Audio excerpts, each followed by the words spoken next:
आशिषित दोस्रो निस्तार चाडको दिन आएको छ। आज यो समयमा परमेश्वरको सन्तान हुने अधिकार र निस्तार चाड भन्ने शीर्षकमा वचन अध्ययन गरौँ। यो विषयद्वारा निस्तार चाडको अर्थलाई मनन गर्ने समय लियौँ। आज यो समयमा परमेश्वरको इच्छा अनुसार विश्वका सबै सियोनहरूमा एकसाथ निस्तार चाड पवित्र रूपले मानिँदैछ।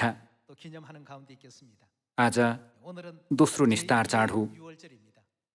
पवित्र पात्रो अनुसार दोस्रो महिनाको 14औं दिन हो।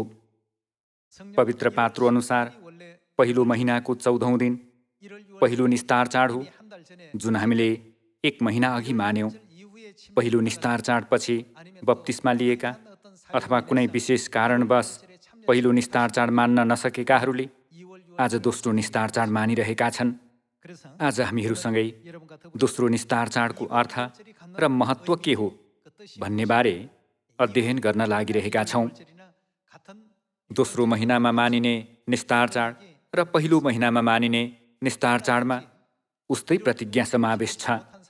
पहिलो महिनामा निस्तार चाड मान्न नसकेका मानिसहरूका निम्ति परमेश्वरले मूसाको व्यवस्थामा भएको परमेश्वरको व्यवस्था अनुसार 1 महिनापछि दोस्रो महिनामा निस्तार चाड मान्ने मौका दिनुभयो।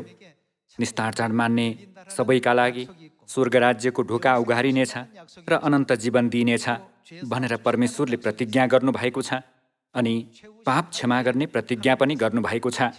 अन्तिम इन्साफको दिनमा परमेश्वरले पृथ्वीका सबै मानिसहरूमाथि 7 विपत्तिहरू झार्नुहुँदा विपत्तिबाट बच्ने चिन्हको रूपमा हामीलाई निस्तार चाड दिनुभएको छ। दोस्रो महिनामा मानिएको निस्तार चाड सम्बन्धी शिक्षा बाइबलमा भेट्टाउन सकिन्छ। यदि कसैले बाइबलका वचनहरूमा थपघट गर्छ भने के यो अनन्त स्वर्ग राज्यतर्फको मार्गमा ठुलो बाधक बन्दैन र? गन्ती अध्याय 9मा एकपटक पल्टाएर दोस्रो महिनामा मानिएको निस्तार चाडको उत्पत्तिको विषयमा हेर्नेछौँ। गन्ती अध्याय 9को पद 1मा इस्राएलीहरू मिस्रबाट निस्किआएका दोस्रो वर्षको पहिलो महिनामा सिनैको उजाड स्थानमा परमप्रभुले मूसासित यसो भनेर बोल्नुभयो, इस्राएलीहरूले तोकिएको समयमा निस्तार चाड मानुन्।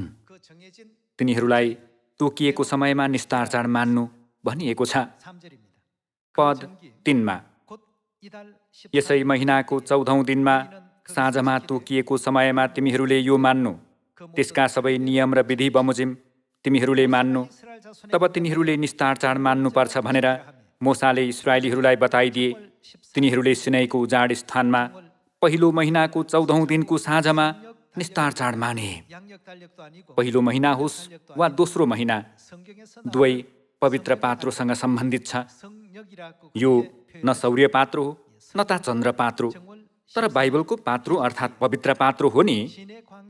तिनीहरूले सिनैको उजाड स्थानमा पहिलो महिनाको 14औं दिनको साँझमा निस्तार चाड माने। परमप्रभुले मूसालाई दिनुभएका सबै आज्ञा बमोजिम इस्राएलीहरूले गरे। पद 6मा तर मान्छेको लास छोएर अशुद्ध भएका कतिपय मानिसहरू थिए जसले त्यस दिन निस्तार चाड मान्न सकेका थिएनन्। तिनीहरू त्यसै दिन मूसा र हारुनको सामुन्ने आए। ती मानिसहरूले तिनीहरूलाई भने, मान्छेको लास छोएर हामी अशुद्ध भएका छौँ। तोकिएको समयमा हामीले इस्राएलीहरूका साथसाथै परमप्रभुमा आफ्ना बलि किन चढाउन नपाउने? मूसाले तिनीहरूलाई भने, पर्ख, परमप्रभुले तिमीहरूका विषयमा के आज्ञा गर्नुहुन्छ म थाहा पाऊँ।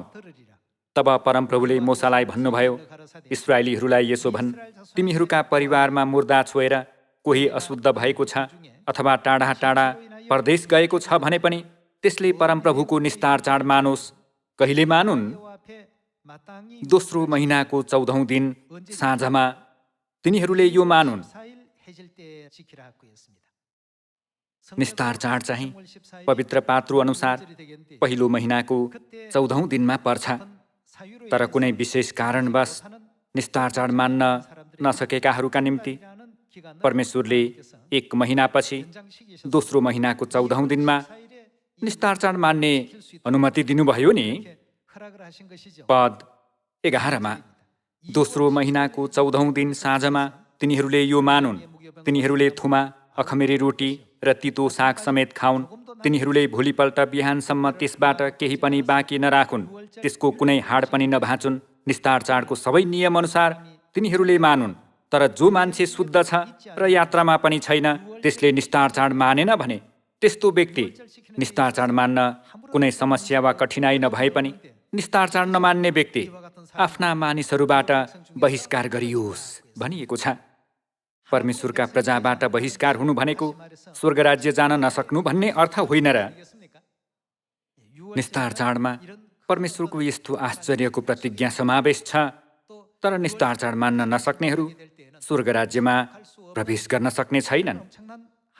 निस्तार चाड सम्बन्धी परमेश्वरको आज्ञा कति महत्त्वपूर्ण छ भन्ने यथार्थता हेर्दाखेरि आज दोस्रो निस्तार चाड मान्न सक्ने गरी बाटो खोलिदिनुभएका स्वर्गीय पिता र मातालाई पुनः धन्यवाद र महिमा चढाउन चाहन्छु। यदि दोस्रो निस्तार चाड मान्ने मौका नभएको भए आज दोस्रो निस्तार चाड मान्न आएकाहरू वास्तवमै आत्मिक रूपमा कठिन अवस्थामा हुने थिए। परमेश्वरले दोस्रो निस्तार चाड मान्ने अनुमति दिनुभएकोले हामीले परमेश्वरको सन्तानको रूपमा स्वर्गीय नागरिक भएर स्वर्ग जाने प्रतिज्ञा पाउन सकेका छौँ।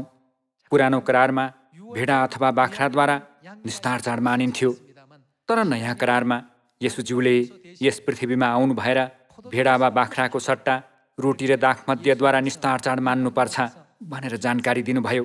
त्यसो भए परमेश्वरले मान्नु भनेर आज्ञा गर्नुभएको निस्तार चाडमा कस्ता आशिषहरू समावेश छन् होला? पहिलो, स्वर्ग जान सक्ने निश्चित चिन्हको रूपमा परमेश्वरले निस्तार चाड दिनुभयो।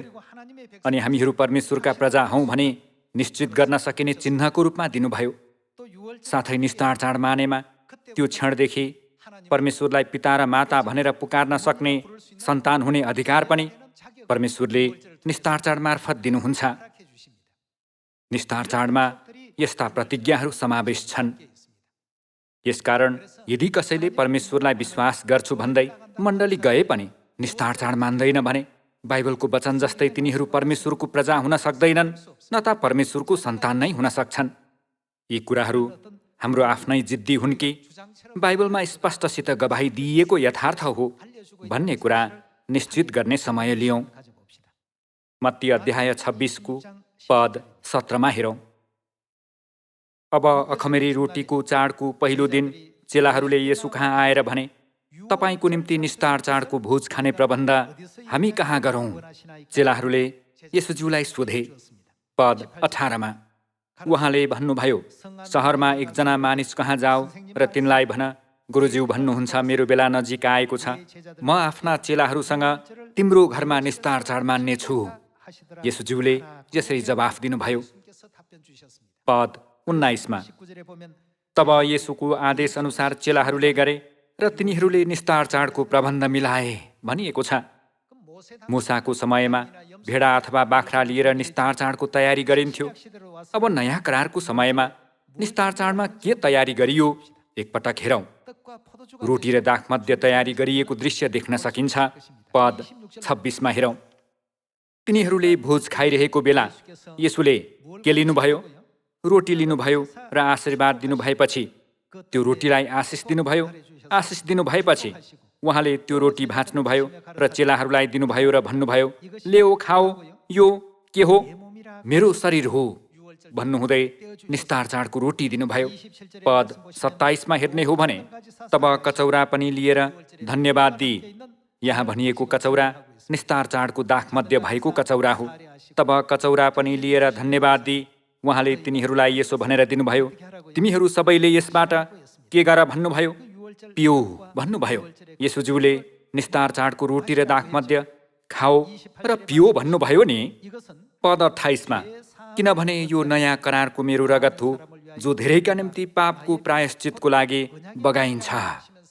पुरानो करारमा प्रस्थानको समयमा तिनीहरूले निस्तार चाडमा भेडा अथवा बाख्रा मारेर त्यसको मासु खाई त्यसको रगत घरको ढोकाको चौकोसका दुईपट्टिका खम्बाहरू र माथिल्लो भागमा लगाए। तर नयाँ करारमा आएर येशूज्यूले निस्तार चाड मान्नुहुँदा चेलाहरूलाई रोटी र दाखमध्यद्वारा निस्तार चाड मान्ने आज्ञा दिनुभएको देख्न सकिन्छ। निस्तार चाडको रोटी येशू ख्रिस्टको पवित्र देह अर्थात् येशूज्यूको पवित्र शरीर हो भनेर सिकाउनुभयो। अनि कचौरामा भएको दाखमध्य चाहिँ येशू ख्रीष्टले सम्पूर्ण मानव जातिको पाप प्रायश्चितको निम्ति बगाउनु भएको अमूल्य रगत हो भनेर सिकाउनुभयो। यी सम्पूर्ण शिक्षाहरू मत्ती 26:26देखि 27मा स्पष्टसित वर्णन गरिएको छ। येशूज्यूले भन्नुभयो, यो कचौरा नयाँ करारको मेरो रगत हो, जो धेरैका निम्ति पापको प्रायश्चितको लागि बगाइन्छ। यस्तो प्रतिज्ञा समावेश भएको रगत हो भनेर उहाँले जानकारी दिनुभयो। नयाँ करारको सत्यताभित्र रहने सम्पूर्ण मानिसहरूलाई, पवित्र आत्माको युगमा यस पृथ्वीमा आउनुभएका ख्रिस्ट आन्साङहोङज्यूलाई ग्रहण गर्नेहरूलाई अनि पवित्र आत्मा र दुलहीलाई ग्रहण गर्नेहरूलाई परमेश्वरले अनन्त जीवनको प्रतिज्ञा गर्नुभयो। यो नै निस्तार चाडको पवित्र सत्यताभित्र रहनेहरूलाई प्रदान गरिने प्रतिज्ञा हो। यूहन्नाको सुसमाचारको अध्याय 6मा उहाँले गर्नुभएको प्रतिज्ञा निश्चित गरौँ। पद 53मा हेर्ने हो भने येशूले तिनीहरूलाई भन्नुभयो, साँच्चै म तिमीहरूलाई भन्दछु, तिमीहरूले मानिसको पुत्रको देह खाएनौ र उसको रगत पिएनौ भने तिमीहरूमा के हुँदैन? जीवन हुँदैन। अर्थात् येशू ख्रीष्टको देहलाई सङ्केत गर्ने निस्तार चाडको रोटी खाएन र येशू ख्रीष्टको रगतलाई सङ्केत गर्ने निस्तार चाडको दाखमध्य पिएन भने के हुँदैन त? येशूज्यूले जीवन हुँदैन भन्नुभयो। के जीवन नभएका मानिसहरू अनन्त जीवनको राज्य स्वर्ग जान सक्छन्? स्वर्ग चाहिँ अनन्त जीवन भएकाहरू मात्र जाने ठाउँ हो। परमेश्वरले यस संसारमा निस्तार चाड स्थापना गर्नु भएर हामीसँग करार बाँध्नु भएको कारण नै हामीलाई अनन्त जीवनको आशिष र प्रतिज्ञा दिनको निम्ति हो। अरू सबै वार्षिक चाडहरू वर्षमा एकपटक मात्रै मनाइन्छ, तर आफ्नो नियन्त्रण बाहिरका परिस्थितिका कारण पहिलो निस्तार चाड मान्न नसकेकाहरूका निम्ति परमेश्वरले दोस्रो महिनामा अझ एकपटक निस्तार चाड मान्ने अनुमति दिनुभयो। दोस्रो निस्तार चाड इन्कार गर्नेहरू सबै परमेश्वरको प्रजाबाट अलग गरिनेछन् र बहिष्कार गरिनेछन् भनेर परमेश्वरले स्पष्टसित वचन दिनुभएको छैन र? यसै कारण यूहन्ना 6:53मा येशूज्यूले भन्नुभयो, मानिसको पुत्रको देह खाएनौ र उसको रगत पिएनौ भने तिमीहरूमा जीवन हुँदैन। हामीले सुरुमा हेरेको मत्ती अध्याय 26मा येशूज्यूले भन्नुभयो, निस्तार चाडको रोटी मेरो शरीर हो र निस्तार चाडको दाखमध्य मेरो रगत हो। निस्तार चाडको रोटी र दाखमध्य नखाने र नपिउने मानिसमा जीवन हुँदैन। जीवन नहुने मानिस स्वर्ग प्रवेश गर्न सक्दैन। फेरि भन्नुपर्दा स्वर्ग जान सक्दैन भनेर येशूज्यूले स्पष्टसित वर्णन गरिदिनु भएको छैन र? पद 54मा हेरौँ, मेरो देह खाने र मेरो रगत पिउनेसित, अर्थात् निस्तार चाडको रोटी खाने र निस्तार चाडको दाखमध्य पिउनेसित के छ? अनन्त जीवन छ र अन्त्यको दिनमा म त्यसलाई जीवित पार्नेछु। किनभने मेरो देह साँच्चै खाने कुरो हो र मेरो रगत साँच्चै पिउने कुरो हो। मेरो देह खाने र मेरो रगत पिउने चाहिँ ममा रहन्छ र म त्यसमा रहन्छु। जसरी जीवित पिताले मलाई पठाउनु भयो र म पिताको कारणले जिउँछु, त्यसै गरी मलाई खाने पनि मेरो कारणले जिउनेछ भन्नुभएको छ।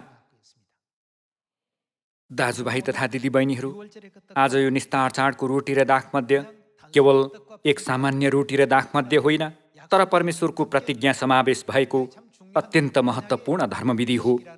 हामीले यी वचनहरू बुझ्नुपर्छ, विश्वास गर्नुपर्छ। त्यसो भए निस्तार चाडको रोटी र दाखमध्य खाने र पिउने कुराले कस्तो अर्थ बोकेको छ होला? सजिलोसँग भन्नुपर्दा हामीले परमेश्वरको पवित्र देह र अनमोल रगत पाउँछौँ भन्ने अर्थ होइन र? हामीभित्र परमेश्वरको देह र रगत भएको समयदेखि परमेश्वर र हामी बीच कस्तो सम्बन्ध हुन्छ होला? पितामाता र छोराछोरीको सम्बन्ध हुनेछ। पितामाता र छोराछोरीको सम्बन्ध हुने भएकोले निस्तार चाड मान्ने मानिसहरू सबैले परमेश्वरलाई को भनेर बोलाउने अधिकार पाउनेछन्? परमेश्वरलाई पिता र माता भनेर बोलाउने अधिकार पाउनेछन्। बाइबलमा यस्तै वचन दिइएको छ। 2 कोरिन्थी अध्याय 6को पद 17मा हेरौँ, यसकारण तिनीहरूका बीचबाट निस्केर आऊ र तिनीहरूबाट तिमीहरू अलग हो। परमप्रभु भन्नुहुन्छ, अशुद्ध कुरा केही नछौ र म तिमीहरूलाई ग्रहण गर्नेछु। म तिमीहरूका को हुनेछु? पिता हुनेछु र तिमीहरू मेरा को हुनेछौ? छोराछोरीहरू हुनेछौ, सर्वशक्तिमान परमप्रभु भन्नुहुन्छ। यहाँ परमेश्वरले आफ्ना छोराछोरीहरूसँग पिताको सम्बन्ध गाँच्नु भएको छ। फेरि भन्नुपर्दा पिता माता र छोराछोरीको सम्बन्धद्वारा परमेश्वरले हामीलाई उहाँसँग जोड्नु भएको छ। यो शिक्षा दिनु अघि उहाँले हामीलाई अरू कस्ता शिक्षाहरू दिनुभयो होला? 1 कोरिन्थीको पुस्तक चाहिँ उही कोरिन्थीहरूलाई पठाइएको पत्र हो। अहिले 2 कोरिन्थीको पुस्तक अध्ययन गरिरहेको भए पनि 1 कोरिन्थी अध्याय 11 मा हेरौँ, पद 22 मा। के खान र पिउनलाई तिमीहरूका आफ्ना घर छैनन् र? अथवा के तिमीहरू परमेश्वरको मण्डलीलाई तुच्छ ठान्छौ र केही नहुनेहरूको अपमान गर्दछौ? म तिमीहरूलाई के भनौँ? के यसको निम्ति म तिमीहरूको तारिफ गरौँ? म कदाचित तारिफ गर्दिनँ, किनकि प्रभुबाट मैले जे पाएँ सो तिमीहरूलाई सुम्पी पनि दिएँ। अर्थात् जुन रात उहाँ पक्राउ पर्नुभयो त्यो रात प्रभु येशूले रोटी लिनुभयो र धन्यवाद दिनु भएपछि उहाँले त्यो भाँच्नुभयो र भन्नुभयो, यो तिमीहरूका निम्ति मेरो शरीर हो, यो मेरो सम्झनाको निम्ति गर। त्यसै गरी खाएपछि उहाँले कचौरा लिएर यसो भन्नुभयो, यो कचौरा मेरो रगतमा भएको नयाँ करार हो। जहिले जहिले तिमीहरू यो पिउँछौ मेरो सम्झनामा यो अक्सर गर। यो कुन चाड हो? यो दृश्य लुका 22 को 19 देखि 20 मा देखा परेको निस्तार चाड मानिरहेको दृश्य हो। हामीले भर्खरै 1 कोरिन्थी अध्याय 11 पढ्यौँ।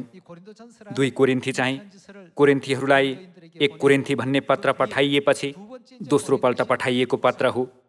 2 कोरिन्थी 6 को 18 को वचन अनुसार हामीले परमेश्वरलाई के भनेर बोलाउनु पर्छ?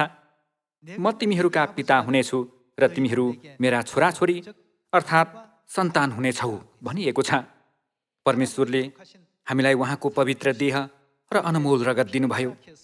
हामी भित्र ख्रीष्टको पवित्र देह साथै उहाँको पवित्र र अमूल्य रगत छ। तसर्थ परमेश्वरलाई ग्रहण गरेका मानिसहरूले परमेश्वरलाई पिता र माता भनेर बोलाउने अधिकार पाउनु स्वाभाविक हो। यी सबै सत्यताहरू स्थापना गर्न र यसबारे गवाही दिन को आउनुभयो? रोमीको पुस्तकमा हेर्ने हो भने पवित्र आत्मा स्वयंले गवाही दिनुहुन्छ भनेर भनिएको छ। रोमी अध्याय 8 को पद 16 मा हेरौँ। त्यो चाहिँ हामी परमेश्वरका सन्तान हौँ भनी पवित्र आत्माले हाम्रो आत्मासँग गवाही दिनुभएको हो भनिएको छ। बुबा आमा र छोराछोरी बीचको सम्बन्ध प्रमाणीकरणमा बुबा आमाको मासु र रगत नै ठोस प्रमाण हुन्छ। यो भन्दा स्पष्ट प्रमाण अरू के हुन सक्छ र? के यो नै सबैभन्दा स्पष्ट प्रमाण होइन र? तसर्थ आज यस निस्तार चाडद्वारा परमेश्वरले स्वर्गीय सन्तानहरूलाई के दिन्छु भनेर प्रतिज्ञा गर्नुभयो? ख्रीष्टको देह अर्थात् परमेश्वरको पवित्र शरीर र उहाँको अनमोल रगतमा सहभागी हुने दिनको रूपमा यो निस्तार चाड तोकिदिनुभयो। पद 16 मा फेरि हेरौँ। त्यो चाहिँ हामी परमेश्वरका सन्तान हौँ भनी पवित्र आत्माले हाम्रो आत्मासँग गवाही दिनुभएको हो र सन्तान हौँ भने त उत्तराधिकारी पनि हौँ। परमेश्वरका उत्तराधिकारी र ख्रीष्टसँग साझे उत्तराधिकारी।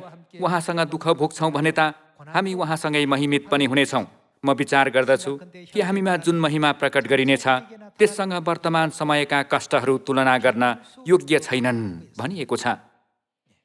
हामी परमेश्वरका सन्तान हौँ भनेर पवित्र आत्माले पहिल्यै गवाही दिनुभयो। उहाँले यस विषयमा केद्वारा गवाही दिनुभयो त? हामीले म परमेश्वरलाई प्रेम गर्छु, त्यसैले परमेश्वर मेरा पिता र मेरी माता हुनुहुन्छ भन्दैमा हामी परमेश्वरका सन्तान हुन सक्दैनौँ। यहाँ उपस्थित दाजुभाइ दिदीबहिनीहरूमध्ये कसैको बुबा आमा हुनुभएका सन्तहरू धेरै हुनुहुन्छ। शरीर र रगतको कुनै नाता नै नभएको एकजना छिटोले आएर तपाईँ मेरी आमा हुनुहुन्छ, तपाईँ मेरो बुबा हुनुहुन्छ भन्दैमा के यहाँहरू उक्त व्यक्तिको बुबा अथवा आमा बन्न सक्नुहुन्छ? अनि सन्तानले आफ्नो बुबा आमाको मन जतिसुकै दुखाए पनि उसमा आफ्नो बुबा आमाको मासु र रगत भएकोले के उनीहरू बीचको सम्बन्ध सजिलै टुट्छ होला? त्यो कहिल्यै टुट्नै सक्दैन, किनकि उसभित्र आफ्नो बुबा आमाको मासु र रगत छ। तसर्थ परमेश्वरले पनि हामीलाई निस्तार चाड मार्फत उहाँको सन्तानको रूपमा स्वीकार्ने धर्मविधि दिनुभयो। अनि परमेश्वरले भन्नुभयो, त पानीबाट भएर जाँदा म सुरक्षा गर्नेछु, त आगोबाट हिँडेर जाँदा म तँलाई रक्षा गर्नेछु, म सुरक्षा गर्नेछु। परमेश्वरले हामीलाई हाम्रो जीवनभरि नै डुर्याउने प्रतिज्ञा गर्नुभयो। परमेश्वरले हामीलाई डुर्याउनु हुने मार्ग जस्तो भए पनि आखिरमा त्यो हामीलाई स्वर्ग राज्यमा डुर्याउने सबैभन्दा उत्कृष्ट मार्ग हुनेछ। अनि जस्तो सुकै कठिनाई आइपरे पनि परमेश्वरले म सहायता गर्नेछु भनेर हामीसँग प्रतिज्ञा गर्नुभयो। त्यसको कारण चाहिँ हामी परमेश्वरका छोराहरू र परमेश्वरका छोरीहरू भएकाले गर्दा हो। यसैया 41 पद 10 हेर्नेछौँ। यसैले नडरा, किनकि म तँसित छु, निरुत्साहित नहो, किनकि म तेरा परमेश्वर हुँ। म तँलाई बलियो पार्नेछु, म तँलाई सहायता गर्नेछु, मेरो धार्मिकताको दाहिने हातले म तँलाई सम्हाल्नेछु। तँदेखि रिसाउनेहरू सबै निश्चय नै लज्जित हुनेछन् र शर्ममा पर्नेछन्। तेरो विरोध गर्नेहरू केही न केहीका हुनेछन् र नष्ट हुनेछन्। तेरा शत्रुहरूलाई तैँले खोजे पनि उनीहरूलाई भेट्टाउने छैनस्। तेरो विरोधमा युद्ध गर्नेहरू पनि बिल्कुल निरर्थक हुनेछन् र नष्ट हुनेछन्। किनकि म परमप्रभु तेरा परमेश्वर हुँ, म तेरो दाहिने हात समात्छु र तँलाई यसो भन्छु, नडरा, म तँलाई सहायता गर्नेछु भन्नुभएको छ। परमेश्वरले जो कोहीलाई त्यत्तिकै सहायता गर्नुहुने होइन। यो वचनमा भनिए जस्तै उनीहरू परमेश्वरका सन्तान भएकाले परमेश्वरले सहायता गर्नुहुन्छ। अनि उनीहरू स्वर्गीय सन्तान भएकाले नै परमेश्वरले के दिनुहुन्छ त? अनन्त जीवन दिनुहुन्छ। सन्तानमा आफ्ना बुबा आमाको डिएनए हुनु स्वाभाविक होइन र? परमेश्वरले उहाँको देह र रगतद्वारा हामी सन्तानहरूलाई अनन्त जीवन समावेश भएको डिएनए दिनुभएको छ। त्यसैले त परमेश्वरले यूहन्ना अध्याय 6 निस्तार चाडको रोटी खाने र दाखमध्य पिउनेसित अनन्त जीवन छ र अन्त्यको दिनमा म त्यसलाई जीवित पार्नेछु भनेर प्रतिज्ञा गर्नुभयो नि, होइन र? तर यसको ठिक विपरीत निस्तार चाडको रोटी नखाने र दाखमध्य नपिउनेहरू चाहिँ परमेश्वरको पवित्र देह र अनमोल रगत प्राप्त नगरेकाले परमेश्वरका सन्तान होइनन् नि, होइन र? त्यस्ता मानिसहरूसँग परमेश्वरलाई पिता र माता भनेर बोलाउने अधिकार छैन। तिनीहरूले परमेश्वरलाई पिता र माता भनेर जतिसुकै बोलाए तापनि अन्त्यमा परमेश्वरले तिनीहरूलाई उहाँको साँचो सन्तानहरूका बीचबाट अलग गर्नुहुनेछ। तिनीहरूले निस्तार चाडद्वारा परमेश्वरको पवित्र देह र अनमोल रगत ग्रहण नगरेकाले परमेश्वरले तिनीहरूलाई तिमीहरू मेरा सन्तान होइनौ, स्वर्गीय घर चाहिँ स्वर्गीय परिवार जन्मात्र जिउने ठाउँ हो, मेरा सन्तान नभएका तिमीहरू मबाट दूर हो, मैले तिमीहरूलाई कहिल्यै चिनेको छैन भनेर भन्नुहुनेछ। त्यसैले येशू ख्रीष्टले हामीलाई निस्तार चाडको रोटी र दाखमध्य दिनुहुँदा यो मेरो देह हो, यो मेरो रगत हो, यो तिमीहरूका निम्ति स्थापना गरिएको नयाँ करार हो भन्नुभयो। परमेश्वरले यो प्रतिज्ञा हामीलाई करारको रूपमा दिनुभयो। दाजुभाइ तथा दिदीबहिनीहरू, प्रतिज्ञा समावेश भएको कुरा र नभएको कुरा बीच एकदमै ठुलो भिन्नता हुन्छ नि, होइन र? मैले सधैँ उदाहरण दिने गर्छु। बप्तिस्मा दिँदा प्रयोग गरिने पानी र फोहोर पखाल्नको लागि प्रयोग गरिने पानी बीच भिन्नता छ। हामीले हरेक दिन हाम्रो हात खुट्टा र अनुहार धुन प्रयोग गर्ने पानीले के हाम्रा पाप पखाल्न सक्छ त? हामीले हाम्रो हात खुट्टा, कपाल वा अनुहार जतिपटक धोए पनि त्यो पानीले हाम्रो पाप कदापि पखाल्न सक्दैन। तर बप्तिस्माको लागि प्रयोग गरिने पानीको चाहिँ फरक अर्थ हुन्छ नि, होइन र? उस्तै पानी भए पनि अर्थ फरक हुन्छ। 1 पत्रुस अध्याय 3 दिनुभएको परमेश्वरको वचन अनुसार हेर्ने हो भने त्यो पानी चाहिँ हाम्रा सबै पाप र अधर्महरू पखाल्ने मुक्तिको चिन्ह स्वरूप प्रयोग गरिने पानी हो भनेर परमेश्वरले भन्नुभएको छैन र? एउटै तत्त्वबाट बनिएको उही पानी भए पनि करार समावेश भएको पानीमा चाहिँ पाप क्षमा गरिदिने अधिकार हुन्छ भने करार समावेश नभएको पानी चाहिँ प्रतिज्ञा भएको पानी भन्दा बिल्कुल फरक हुन्छ। आज हामीले खाने र पिउने रोटी र दाखमध्यमा परमेश्वरको करार समावेश छ। परमेश्वरले हामीलाई उहाँको सन्तान हुने अधिकार दिनु भएर सन्तानको रूपमा स्वीकार्नुहुने त्यो दिन नै आज निस्तार चाडको दिन हो। निस्तार चाडको रोटी र दाखमध्य चाहिँ केवल एक टुक्रा रोटी र एक कप दाखमध्य होइन। यसमा परमेश्वरले करारको रूपमा राख्नु भएको प्रतिज्ञा समावेश छ भन्ने कुरालाई याद राखौँ। अब यो समयदेखि नै यहाँहरूले परमेश्वरलाई मनले चाहे जति पिता माता भनेर बोलाउन सक्नुहुन्छ। त्यसैले हामीले जे गरे पनि, जहाँ भए पनि परमेश्वरले सधैँ हामीलाई सुरक्षा र सहायता गर्नुहुनेछ। यहाँहरूको परिवार पनि पिता माताको आशिषभित्र सँगै स्वर्ग जान सकुन् भनी प्रार्थना गर्दछु। स्वर्ग गएपछि पनि निश्चय नै हामी सबैले हर्षपूर्ण जीवन जिउनेछौँ। तर यस पृथ्वीमा जिउने क्रममा पनि सधैँ प्रेम र खुसी र मेलमिलापले भरिन सक्ने सबै सियोनका सबै परिवारहरू हुनुहुनेछ भन्ने आशा गर्दछु। आज हामी निस्तार चाडद्वारा एउटै स्वर्गीय परिवार भएका छौँ। आज हामीले मानिरहेको यो निस्तार चाडमा यस संसारको सुन र अरबौं डलरले समेत किन्न नसक्ने त्यस्तो प्रतिज्ञा समावेश छ। आज हामीले एकदमै अमूल्य कुरा पाएका छौँ। तसर्थ स्वर्गीय पिता र मातालाई अझ धेरै महिमा र धन्यवाद चढाउँदै बाँकी रहेको विश्वासको जीवन परमेश्वरको नजिक रहेर अनुग्रहात्मक रूपले बिताउन सक्ने हामीहरू हौँ।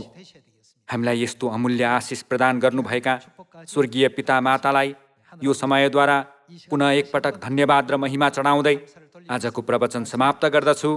धन्यवाद।